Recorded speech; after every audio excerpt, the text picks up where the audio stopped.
Jadi untuk rangka batang, jadi untuk rangka batang dengan metode grafis gitu ya.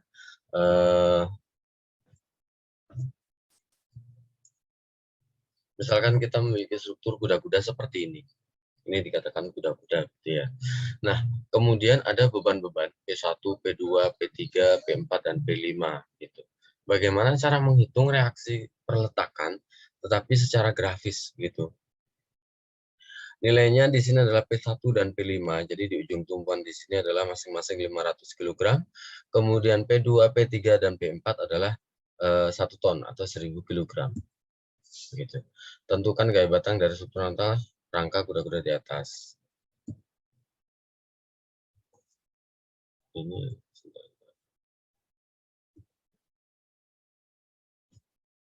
kemudian ini adalah reaksi peletakan secara grafis.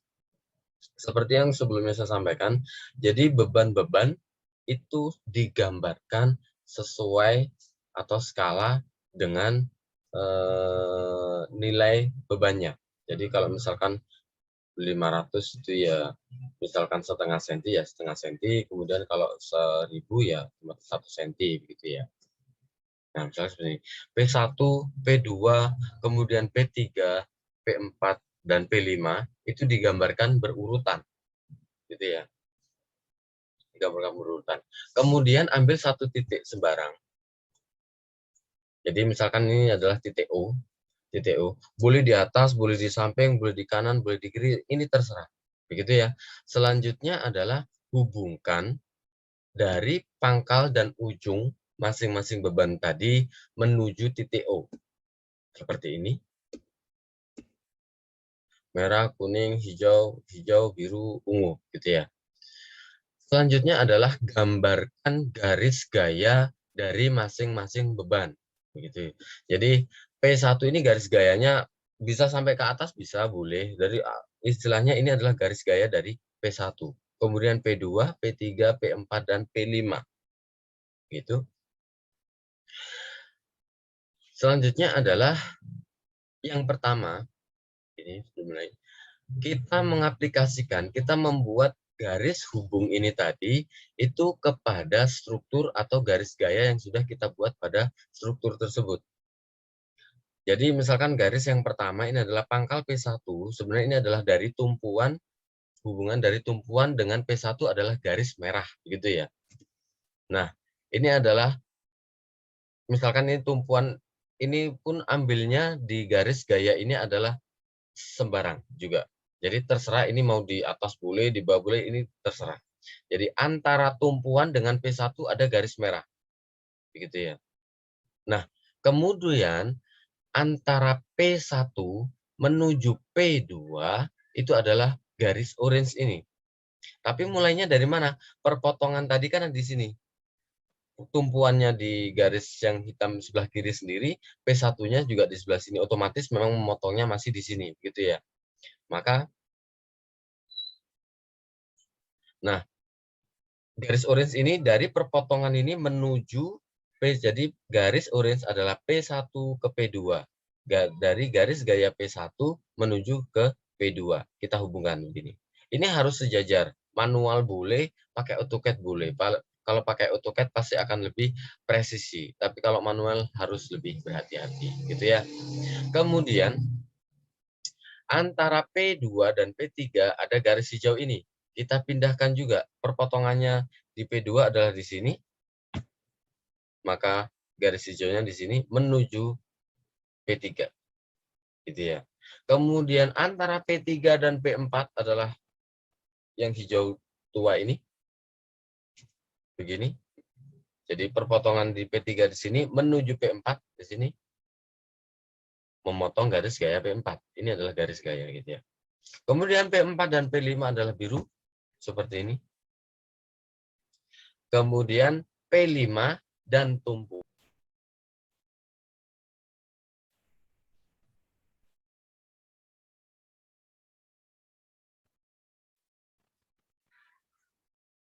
Ya, tiba-tiba terputus ya jaringannya sebentar. Tadi sampai pada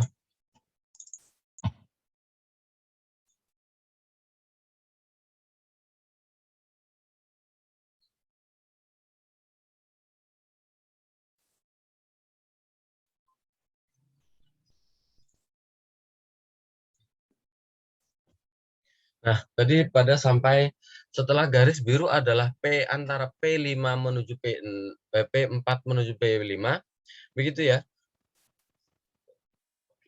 Kemudian garis ungu adalah P5 menuju tumpuan. Jadi karena potongannya di sini, P5 menuju tumpuan adalah di sini juga, begitu ya. Nah, selanjutnya perpotongan ini kita tarik garis dari awal menuju ke garis akhir ini tadi, kita dapatkan garis hitam ini. Begitu. Selanjutnya garis hitam ini kita aplikasikan kepada gabungan dari gaya-gaya yang sudah kita gambar tadi. Begitu. Maka berawalnya dari titik O ya.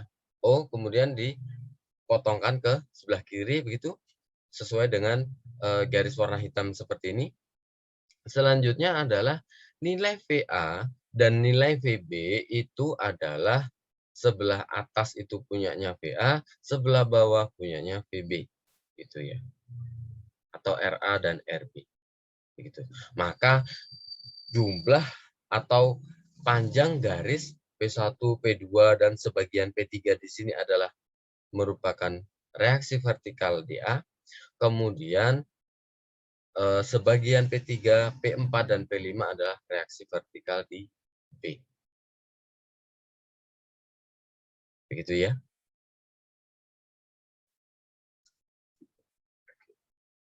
Maka kalau misalkan kita ukur nanti hasilnya adalah harus 2000 dan 2000 sama.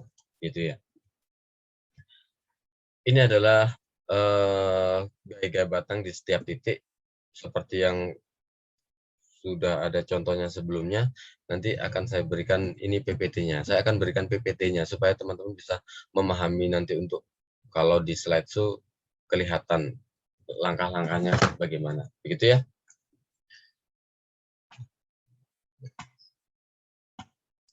Oke, selanjutnya adalah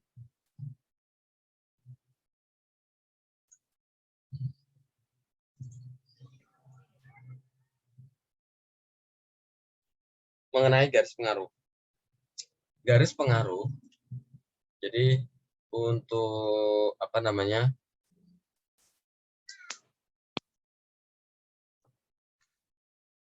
Oke, untuk rangka batang, misalkan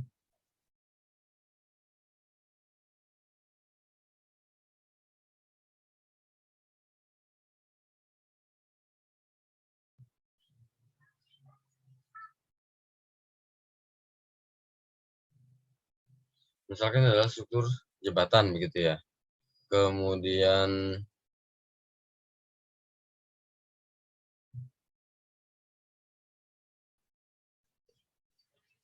ya,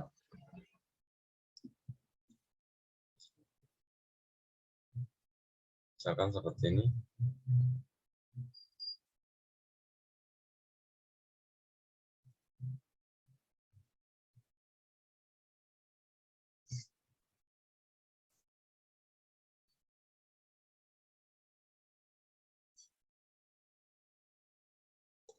Ini adalah beban. Jadi di sini adalah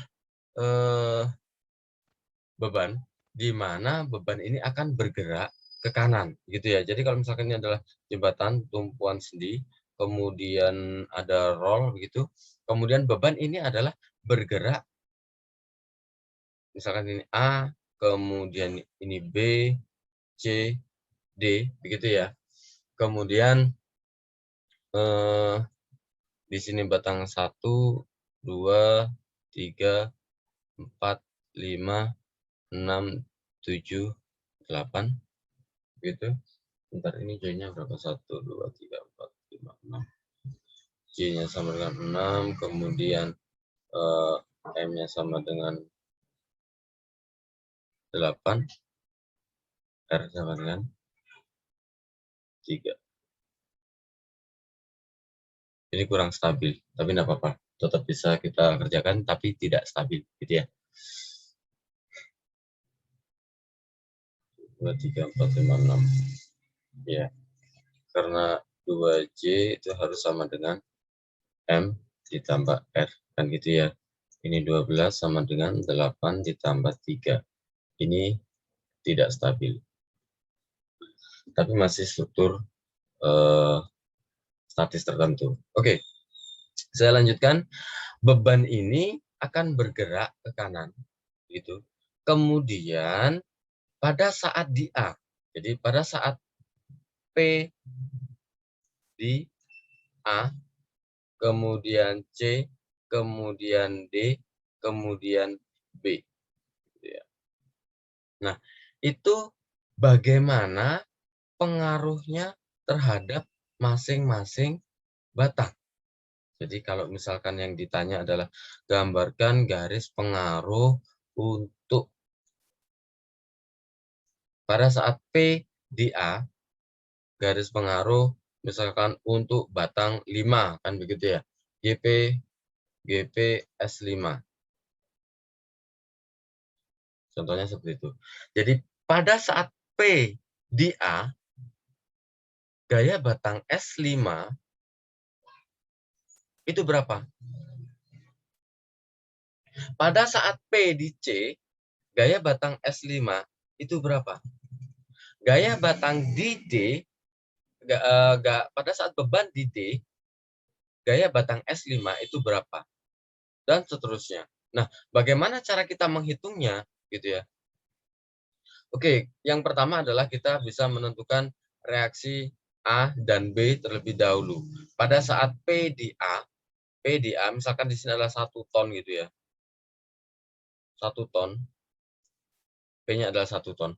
Pada saat P di A, teman-teman pasti harus bisa menghitung bahwa reaksi di A adalah misalkan kita gunakan sigma MB kan begitu ya.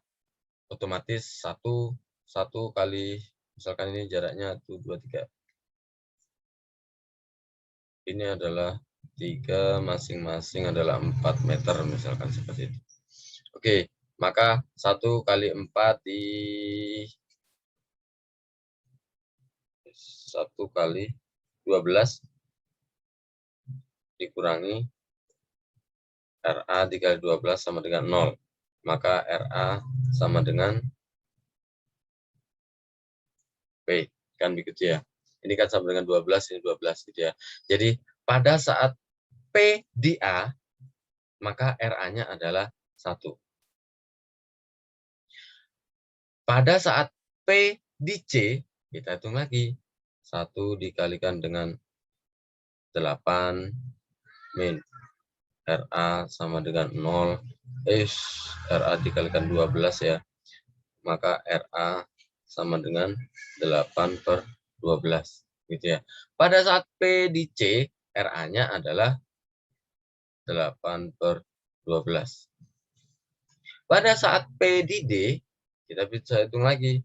1 dikalikan dengan 4 dikurangi RA dikali dengan 12 sama dengan 0, maka RA-nya adalah berapa? 4/12. Jadi di sini 4/12. Pada saat P di B, RA-nya adalah 0. Kan begitu ya. Nah, kemudian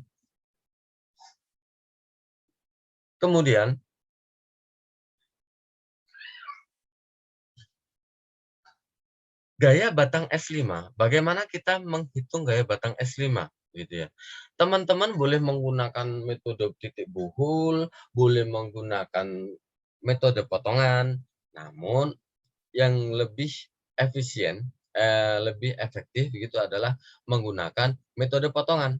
Lalu di mana kita bisa memotongnya? Nah, itu adalah metode potongan itu saya sampaikan dari tahun ke tahun itu adalah bagaimana kita bisa mencermati potongan mana yang akan bisa lebih mudah kita hitung. Begitu ya. Jadi kalau misalkan saya menghitung di potongan ini, boleh. Saya menghitung di potongan ini, tidak boleh. Karena kan saya tidak mendapatkan S5. Karena S5-nya tidak terpotong. Begitu ya. Kemudian kalau misalkan saya menghitung di potongan ini, boleh. Begitu ya. Tapi yang lebih mudah, kalau misalkan model seperti ini karena tidak ada, kita lihat mencermati, oh di sini batang 5 tidak ada gaya gaya apa namanya, batang diagonal lainnya, kita boleh melakukan potongan di sebelah sini. Kalau kita sudah melakukan potongan di sebelah sini, ya sudah. Dengan potongan itu kita gambarkan ini adalah S5, asumsinya naik ke atas, kemudian di sini ada S2, di sini ada S1. Kita hanya bisa melakukan perhitungan dengan sigma V sama dengan 0. Gitu ya. Nah, pada saat sigma V sama dengan 0, itu juga tetap pada saat P di A, sigma V sama dengan 0. S5 otomatis sama dengan 0. Oke, kita dapat. Selanjutnya adalah pada saat P di C, pada saat P di C di sini, ada 1 ton di sini. Ya kita gambarkan lagi di sini. Pada saat P di C, maka ada S5, di sini ada P. Maka S5 dikurangi P sama dengan 0. Maka S5 sama dengan P, 1 ton. Gitu ya.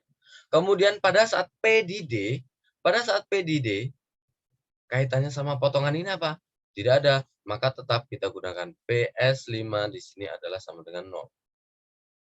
Pada saat P di B sama, tidak ada kaitannya dengan gambar potongan ini, maka S5 sama dengan 0.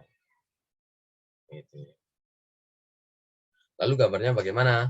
Gambarnya adalah kalau misalkan saya ini adalah sama dengan yang di atas gitu ya.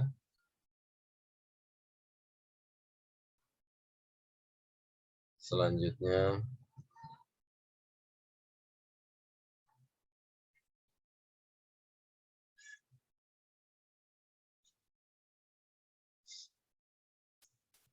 misalkan ini adalah titik C, kemudian ini titik D begitu ya. Maka gambar garis pengaruhnya pada saat di A adalah 0, kemudian pada saat di C adalah 1, gini. Kemudian di C1, kemudian di sini 0, di sini sudah 0, di B juga 0. Ini adalah garis pengaruh batang S5. Nilainya adalah positif, gitu ya. Nilainya adalah positif.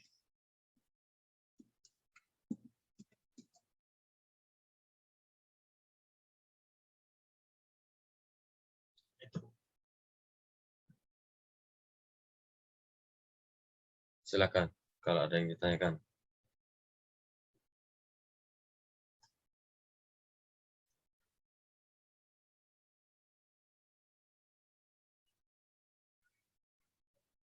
Ya, Mbak Agriva. Silakan, Mbak.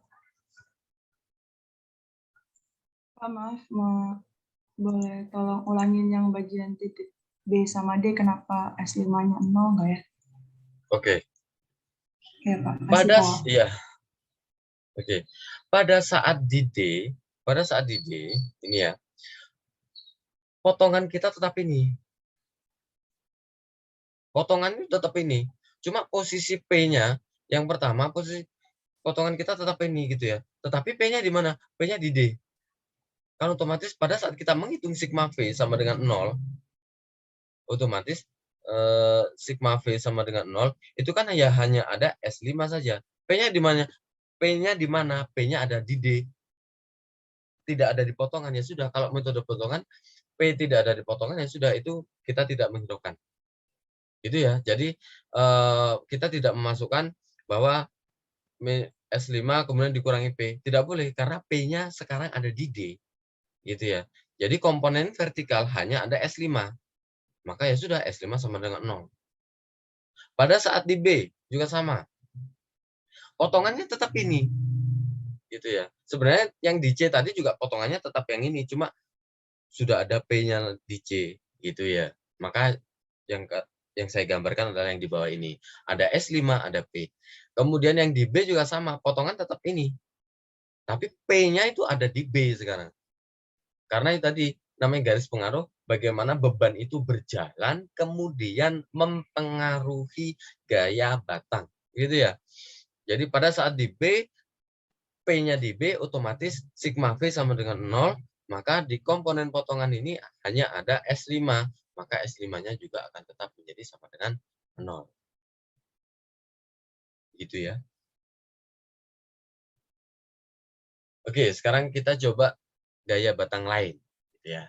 Sekarang kita coba gaya batang lain.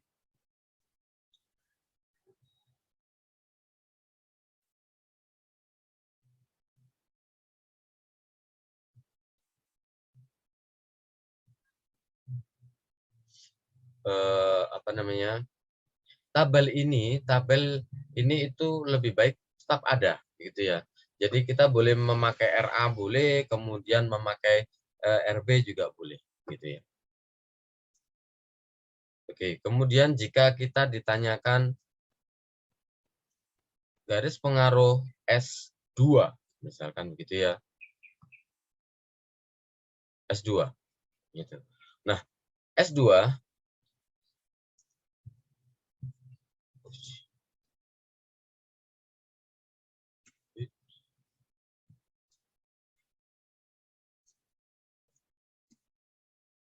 oke, S2 itu adalah di sini.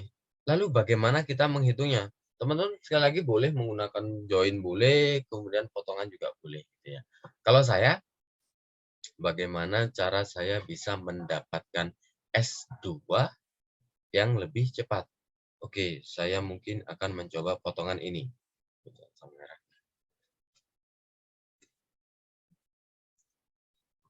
Potongan ini, gitu ya. Metode return.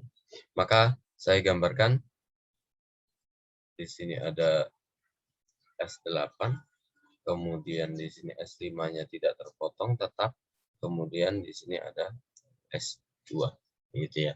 Kemudian di sini harus ada VA, gitu ya. Nah, caranya menghitung S2 bagaimana? Dengan metode potongan. Nah, di sini adalah saya memotong seperti ini, maka yang terpotong hanya batang 8 dan batang 2, gitu ya. Selanjutnya saya bisa menghitung. Misalkan di sini adalah join A, B, C, D, E. Maka saya gunakan adalah sigma M, E sama dengan 0. Kenapa kok sigma ME sama dengan 0? Iya, karena apa? Kalau misalkan saya gunakan sigma MC sama dengan 0, nanti saya akan menghitung S8 dong, bukan S2. Kalau kalau kalau saya gunakan titik E sebagai pusat momennya, maka gaya batang 8 meskipun terpotong itu kita tidak perlu menghitungnya karena garis gayanya seperti yang tadi itu ada di E.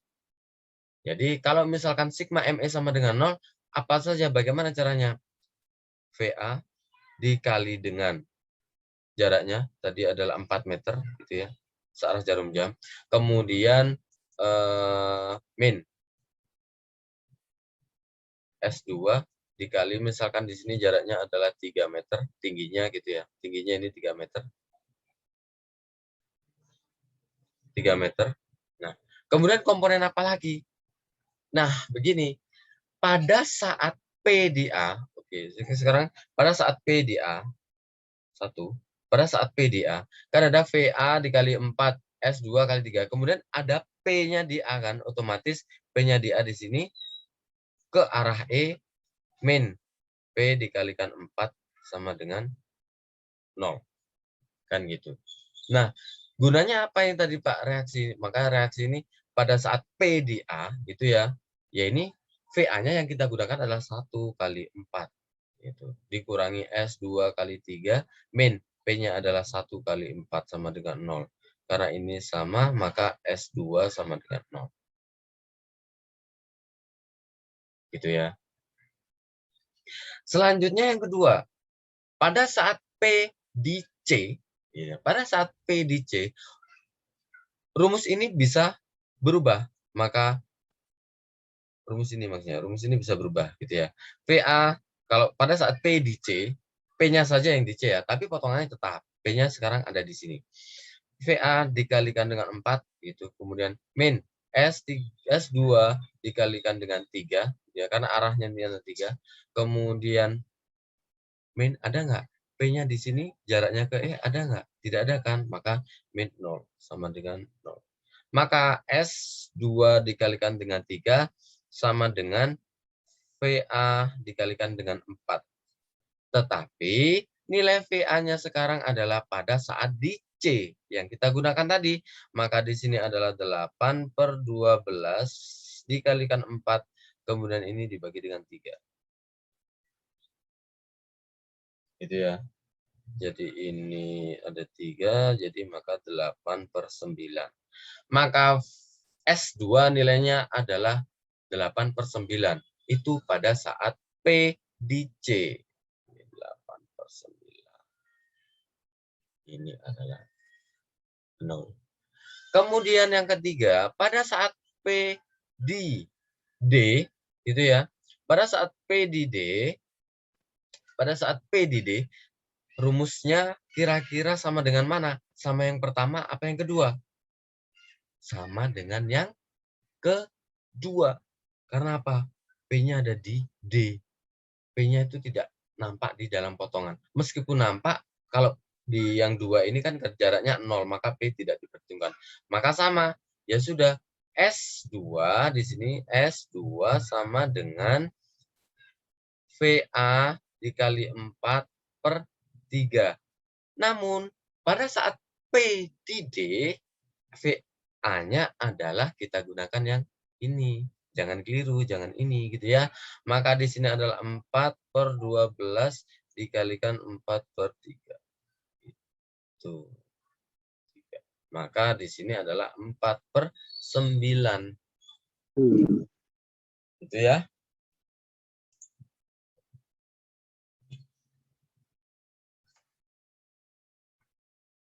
Kemudian oke. Jadi di sini tadi kan kita sudah S2 gitu ya. S2. Kemudian pada saat di A, P-nya pada saat di A nilainya ternyata 0 gitu. Kemudian pada saat di C tadi berapa? Yang paling besar tadi. Seingat saya 8/9 ya, 8/9. Kemudian pada saat di D itu adalah 4/9. Nah, pada saat di B sekarang, potongannya kan sama, Gitu. Di sini ada S8, kemudian ini adalah S5, kemudian di sini adalah S2 gitu ya. Di sini ada VA. Oke, pada saat di ini tetap titik E ya. Pada saat di B, P-nya pada saat di B begitu ya. Maka rumusnya kan tadi sama, tetap kita menggunakan sigma momen di E gitu ya, sama dengan 0. Pada saat P di B, kita tetap gunakan rumus yang ada. Jadi VA dikali dengan 4, kemudian S min S2 dikali dengan 3, kemudian S8 karena garis gayanya ada di pangkalnya E, itu 0. Kemudian P-nya ada di B, tidak ada kaitannya dengan potongan ini, ya sudah tidak memberikan pengaruh, istilahnya begitu. Maka di sini sama dengan 0. Maka S2 sama dengan VA dikalikan 4/3. Nah, ini sekali lagi jangan lupa, VA-nya pada saat P di B itu berapa? Oh, ternyata 0. Maka S2 di sini adalah 0 dikalikan 4/3, maka 0. Di sini adalah hasilnya 0. Gitu ya. Maka kalau kita gambarkan garis pengaruhnya, garis pengaruh S2 gitu ya. Garis pengaruh S2 gitu. Pada saat di A nilainya 0, kemudian pada saat di C nilainya adalah 8/9, misalkan itu. Kemudian pada saat di D itu adalah 4/9 gitu. Jadi misalkan saya gambarkan mungkin adalah ini adalah garis lurus gitu ya. Ini adalah ke sini, kemudian karena ini jaraknya sama, kemudian nilainya juga setengahnya, ini insya Allah adalah garis lurus ini. Oke.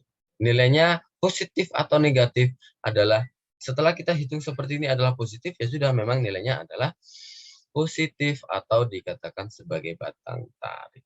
Gitu ya.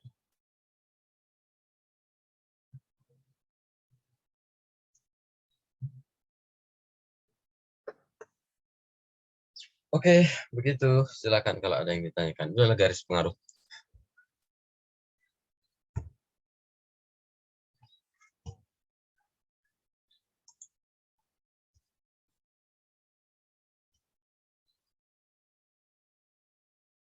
Silakan kalau ada yang ditanyakan.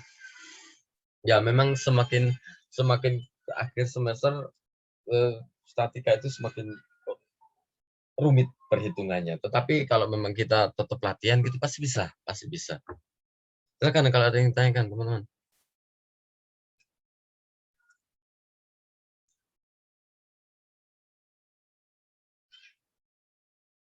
Kaitannya dengan Pak, izin ya, bertanya, Pak. ya silakan Mas. Tadi untuk Sigma ME itu S1-nya kenapa tidak ikut ya? Oke. Itu sama dengan pertanyaan Mbak siapa ya dulu ya, minggu lalu, karena saya menjelaskan metode Ritter. Memang kelas yang B mungkin keloncatan metode Ritternya belum, tapi sekalian ini tadi saya masuk ke dalam metode Ritter gitu ya. Jadi metode Ritter ini adalah untuk menghitung gaya batang yang perlu atau yang kita cari secara lebih singkat gitu ya. Oke, saya share screen lagi yang ini, adanya yang kesimpannya. Oh, sebentar. Itu tadi sudah kesimpan. Sebentar. Saya buka yang itu tadi. Bentar ya.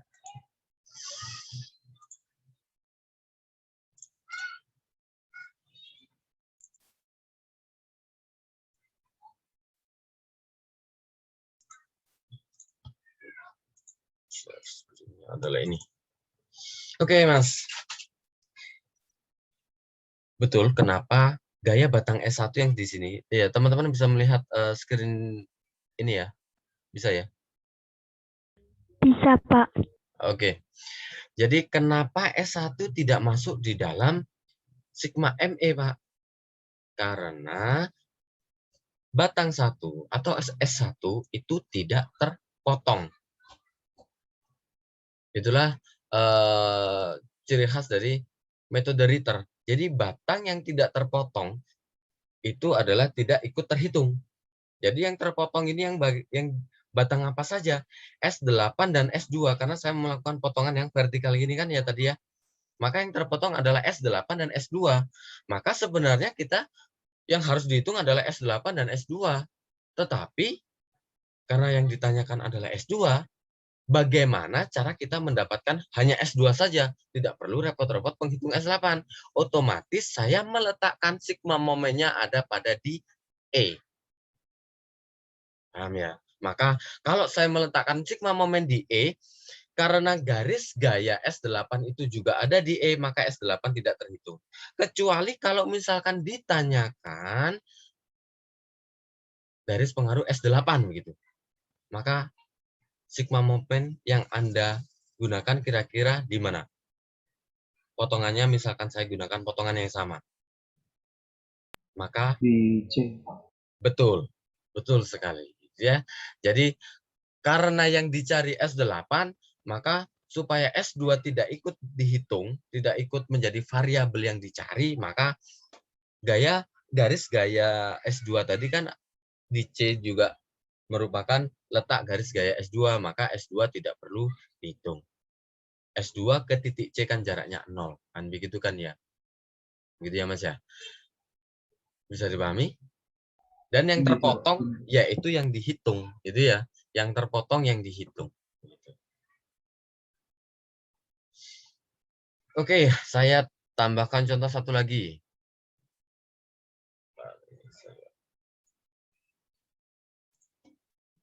Saya tambahkan contoh satu lagi, misalkan tadi sudah yang mana tadi ya?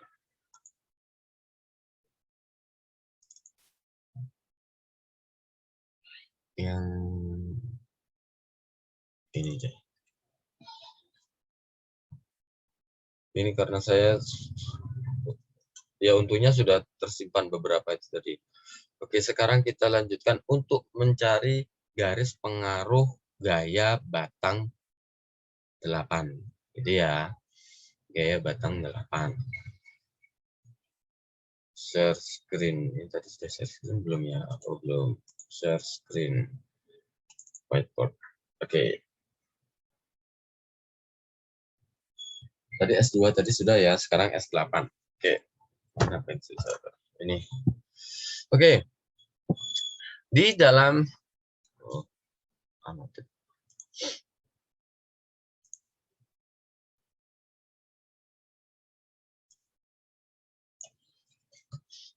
Oke, sekarang kita mencari GPS 8 gitu ya. GPS 8. S8. Potongannya tetap sama dengan yang tadi, itu. Ini adalah S8, kemudian di sini ada S5, kemudian di sini adalah S2. Di sini ada VA, gitu ya. Nah, sekarang kalau misalkan kita mencari S8,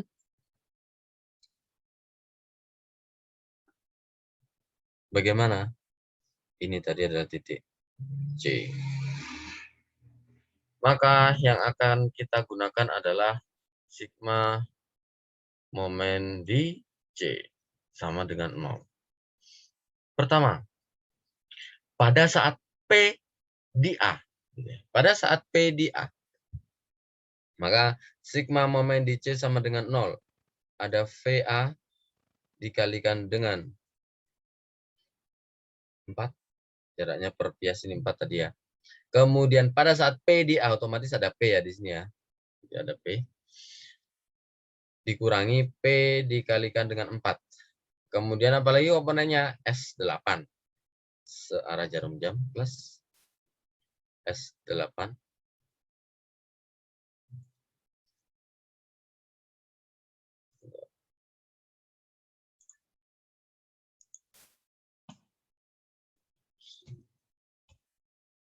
Oh, sebentar. Lu annotate-nya hilang.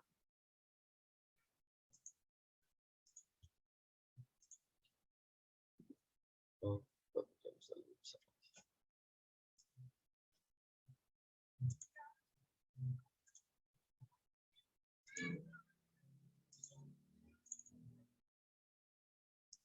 Hilang.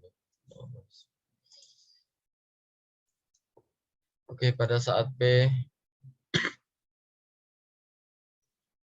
ini tadi gambarnya adalah sama. Di sini ada S8, asumsi tarik. Kemudian di sini ada S2. Kemudian di sini VA, gitu ya. Kemudian di sini adalah titik C. Yang pertama pada saat P di A, maka sigma MC sama dengan 0. V dikalikan 4 dikurangi P dikalikan 4 ditambah S8. S8 dikalikan dengan 3 sama dengan 0. Kan gitu ya. Maka di sini pada saat P di A, ingat VA atau RA yang kita gunakan adalah 1, gitu ya. Maka 1 kali 4 dikurangi dengan 1 kali 4 plus S8 dikali 3 sama dengan 0. Maka S8-nya adalah sama dengan 0. Karena ini sama, gitu ya. Oke. Selanjutnya adalah P di C. Pada saat P di C, rumusnya adalah P dikalikan 4. P di C menuju C nggak ada, otomatis tidak ada gitu ya. Ditambah dengan S8 dikalikan 3 sama dengan 0. Maka V kita gunakan yang ini, jangan lupa. Maka di sini adalah 8/12 kali 4 plus S8 dikali 3 sama dengan 0. Ini menjadi 8/3. Oke, maka S8 adalah min. Kali ini min karena apa? Tadi ini sudah sesuai asumsi semua tadi ya, bahwa VA adalah searah jarum jam positif, yang S8 juga searah jarum jam positif. Ini hasilnya adalah min berapa ini? 8/9. Gitu ya.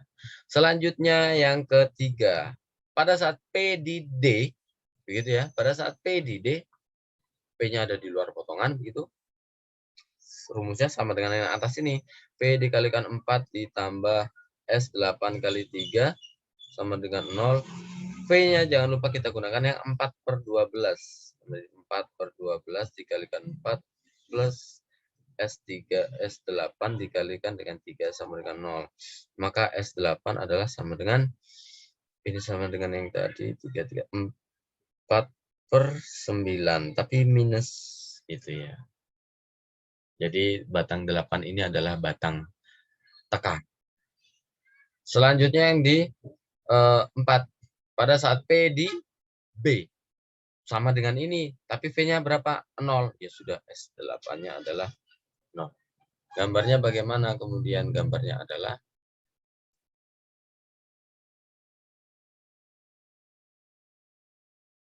seperti yang tadi.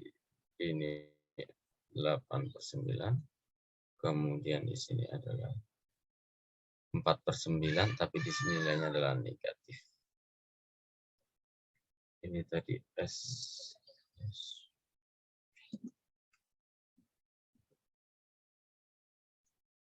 Ini adalah S5, ini S8, S2-nya tadi itu. Kalau gambar S2 tadi itu saya gambarkan semua.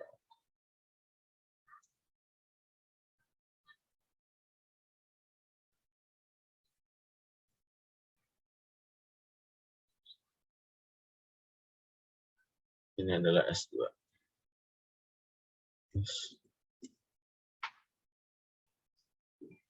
Ini GP ya, GP S2, GP S5, GP S8. Begitu. Silakan, ada yang ditanyakan?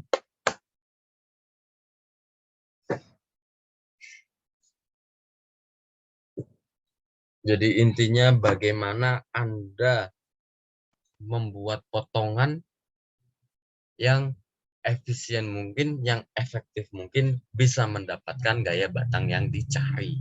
Itu ya, Mas, Mbak. Silakan kalau ada yang ditanyakan. Saya sih.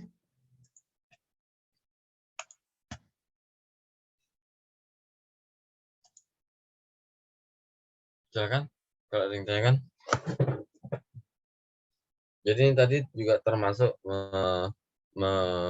review lagi sebenarnya. Jadi garis pengaruh itu mudahnya memang menggunakan metode Ritter. Metode Ritter itu adalah metode potongan, gitu ya. Oke, silakan. Ada yang ditanyakan?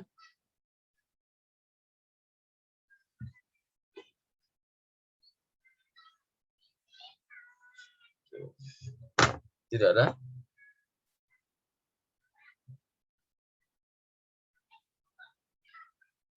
Kemudian lebih baik memang nanti ditabelkan. Meskipun nanti di tugas besar juga gitu ya.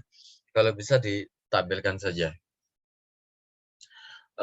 Meskipun persamaan dari perhitungan gaya batang itu tidak ditampilkan, itu tidak masalah. Jadi harusnya bisa dipahami. Meskipun pada saat P di A, kemudian persamaannya bagaimana, pada saat P di mana persamaan bagaimana. Nah, kalau ditampilkan semua persamaannya, itu kan banyak gitu. Jadi teman-teman pasti nanti kalau memang latihan soal nanti bisa mencermati sendiri. Oh, ya sudah, rumus ini itu berlaku pada saat P di A dan C, misalkan seperti itu. Oh, rumus yang satunya ini berlaku pada saat P di D dan B, gitu. Kan ada dua, jadi P yang dimasukkan atau P yang tidak dimasukkan. Kan begitu ya. Oke, kalau tidak ada yang ditanyakan, jadi sebagai latihan soal, coba menghitung garis pengaruh batang 3 dan 4. Gitu ya. Jadi batang 3 GPS3 bagaimana, GPS4 bagaimana. Begitu ya. Kalau GPS3 teman-teman boleh menggunakan join boleh, potongan pun juga boleh. S4 pun juga sama, metode join boleh, metode potongan pun juga boleh. Tapi kalau sudah dekat tumpuan seperti ini, mudahnya ya sepertinya metode join karena hanya sigma V dan sigma H, kan begitu ya. Kalau potongan itu intinya sigma moment, begitu ya. Di titik di mana kita mencari batang yang ditanyakan. Gitu. Jadi tugasnya adalah sebagai latihan soal hitung dan gambar GP S3 dan S4. Begitu ya. Teman-teman meskipun ada yang ditanyakan, bisa langsung hubungi saya. Boleh langsung menghubungi saya di WA, langsung boleh. Gitu ya. Tidak harus menunggu kelas gitu. Karena apa? Seperti yang di dalam diskusi interaktif hari apa? Senin kemarin ya. Saya ingatkan bahwa dikatakan satu SKS itu satu SKS loh ya, satu SKS. Kalau misalkan dalam pertemuan ini 2 SKS ya, misalkan 2 jam gitu. Maka teman-teman belajar mandirinya pun juga pertemuannya adalah 2 kali 50 menit misalnya itu, tapi mandirinya teman-teman adalah 1 jam gitu. Kemudian untuk mengerjakan tugas terstruktur juga 1 jam. Jadi di lain kelas ini juga teman-teman harus bisa mempelajari lagi, latihan soal gitu ya. Supaya apa nanti, otomatis teman-teman nanti ya saya berharap dalam waktu dekat ini memang bisa ada tatap muka. Kalau tatap muka beda lagi pasti gitu. Pressure-nya itu beda. Gitu ya. Pasti bisa, harus bisa. Gitu ya. Oke, mungkin video akan terunggah kira-kira pukul 12 gitu ya. Karena ya ini tadi ada 2 video, tidak tahu akan saya gabungkan atau saya unggah sendiri-sendiri gitu. Kemudian bisa dipelajari lagi dan latihan soal dikerjakan. Gitu ya. Baik, Pak. Oke, terima kasih. Kalau tidak ada yang ditanyakan, kelas saya akhiri. Wassalamualaikum warahmatullahi wabarakatuh. Waalaikumsalam warahmatullahi wabarakatuh. Terima kasih, Pak. Terima kasih, Pak. Terima kasih, Pak.